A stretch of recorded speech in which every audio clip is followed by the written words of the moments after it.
కానీ అటు చూసినట్లయితే ఇప్పుడు ఏదైతే ఉన్నారో మీ కస్టమర్స్లో దాదాపు చూసినట్లయితే అక్కడ మీ వీధిలో వాళ్ళే మీ బంధువులే మీకు తెలిసిన వాళ్ళే కదా.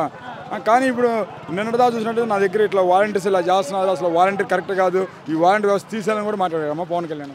సరే, వాలంటీర్ వ్యవస్థ కరెక్ట్ కాదు అంటున్నారండి. ఫర్ సపోజ్ చెప్పుకుందాం, ఇప్పుడు నేనున్నాను, నేను చాలా పెద్దాన్ని, నాకు రైస్ కార్డు కూడా రాలేదు.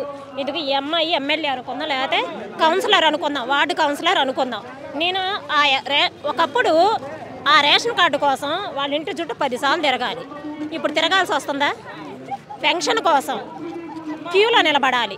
రేషన్ కార్డులు కాదు, పెన్షన్లు కాదు, ప్రతి దానికి కూడా బియ్యానికి బండి ఇంటి ముందుకే వచ్చి ఇచ్చేస్తున్నారు. అవునా? క్యూలో నిలబడే పని లేదు. ఏ పథకమైనా సరే, మీకు ఏ పథకం ఉందో డోర్ టు డోర్ వెళ్ళి వాలంటీర్ చెప్తున్నారు. మీకేం కావాలి, చలానా కడితే చాలు క్యాస్ట్ ఇన్కమ్ వస్తుంది. ఒకప్పుడు ఎంఆర్ఓ ఆఫీసులు చుట్టూ తిరగాలి. ఏంటి లంచం ఇచ్చి కూడా. ఈనాడు అటువంటి లంచగొండితనం లేకుండా డైరెక్ట్గా వాళ్ళ అకౌంట్లోనే డబ్బులు పడుతున్నాయి. వాలంటీర్ వ్యవస్థ ఎందుకు మంచి కాదంటున్నారు? ఏం తెలిస్తే వాడికి మొండమోపికి. మరి అలాంటప్పుడు మేమే ఇస్తాం పథకాలు, మేము అవి తీసేమనని మళ్ళీ ఆ లత్తుకోరు మాటలు ఎందుకు మాట్లాడుతున్నాడు ఎదవా? ఒక మాట, మరి ఇప్పుడు పవన్ కళ్యాణ్ తీసి మరి మీది వాలంటీర్, మీది ఒక ఉద్యోగం, మూట్ల మోసి ఉద్యోగం అని చెప్పేసి మరి చంద్రబాబు నాయుడు కూడా అన్నాడు కమ్మా.